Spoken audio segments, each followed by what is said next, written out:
টাকা নিজের নামে। এখন এই জন্য আমি বিগ আচ্ছা। ভালো দাম দিচ্ছে 27,000 টাকা দিচ্ছে দেশি সেই সাথে রেখে গেছি 7,000 টাকা দিয়েছিল কোনো মানে দেশি পোচ কাচ্চি আম। ভালো আছে এটা আমি আর পাবো গাড়িটা নিজের নামে নিজের নামে করতে হবে শুন Ready, steady, go. শোন না গাড়িটা নিজের নামে এই জন্য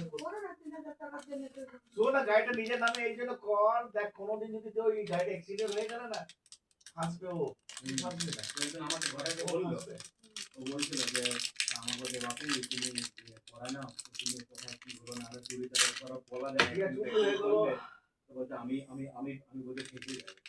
কারণ ঠিক আছে তারপর একদিন তাহলে চলো তা না কি শোন না কিছু করতে হবে না তারপর দেখবে শোন কিছু করতে হবে না যেদিন যাবি সেদিনই কাজ হয়ে যাবে তারপরে এক মাস পরে কাগজটা পাবি হ্যাঁ ওই কার্ডটা অরিজিনাল কার্ড নিয়ে যাবি অরিজিনাল কার্ডটা যে গাড়ির অরিজিনাল কার্ড সেটা ওটা জমা হয়ে যাবে ওটা কেটে তোর নামে কার্ড আসবে কি করবি ফটো দুটা তোর ফটো দুটা ওর ফটো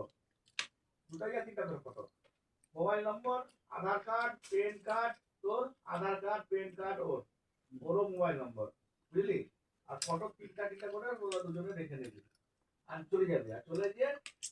আগে জিনিস কত লাগবে ট্রান্সফার করতে খরচা তখন বলেছিল 2400 আর ইন্স্যুরেন্স গাড়ির ইন্স্যুরেন্স হওয়া চাই ইন্স্যুরেন্স আছে হ্যাঁ ইন্স্যুরেন্স আর ধোয়া পারমিট হওয়া চাই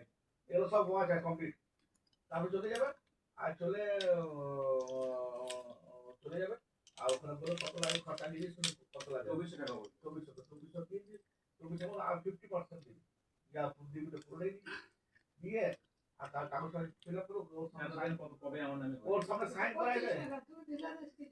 ওর সামনে শোনে গ্রামের মোবাইলে চালাচ্ছি সাইন গ্রামের ব্যাপার না মানলে নিজে এখন গাড়িটা কিনেছি পয়সা সম্পত্তি এটা দোকানে